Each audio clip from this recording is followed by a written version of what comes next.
Obaidullah Baheer is an adjunct lecturer of transitional justice at the American University of Afghanistan. He joins us now from Budapest. Really good to have you back with us, Obaidullah. Firstly, what are you expecting from the talks in terms of outcomes that can be implemented between the two countries? Hi, thank you for having me on.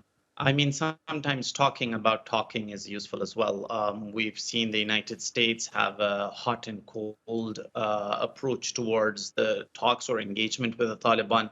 We see that changing. We see a discussion about confidence building measures taking place, which means that some initiative is being taken to build some trust between both sides before the important things can be discussed. So this is hopefully the start of good things to come.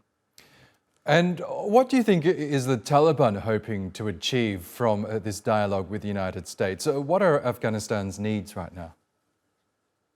Well, as we've heard from both sides, we got their statements about what they expected and what they achieved from the talks. It looks like the Taliban have been discussing sanction lists. They've been discussing the Afghan Federal Reserves, and they've also, an umbrella overarching demand has always been recognition, which will come down the line and isn't something that is going to be discussed urgently.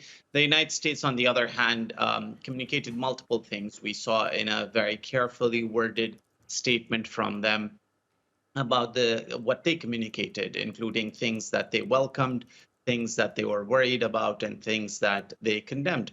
And it was useful. It sounded like a constructive conversation that could produce results. The question is, what happens after this? What are the confidence building measures that have been flagged but haven't been detailed? We'll have to wait and see. But whatever happens at the end of the day, the larger Afghan population needs this impasse to break, because the longer it lasts, the longer the sanctions persist, the harder the economic situation gets. And the common person suffers, the common person who had nothing to do with what has transpired in Afghanistan and whoever is in power. Yes, and we know the Biden administration has been criticised for its chaotic withdrawal from the country back in 2021. But what will the US be looking for in terms of re-engaging with the Taliban?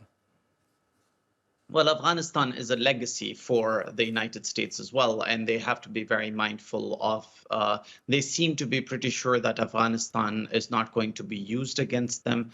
They did communicate that in their statement as well. However, what they want is for Afghanistan to be livable for its own population.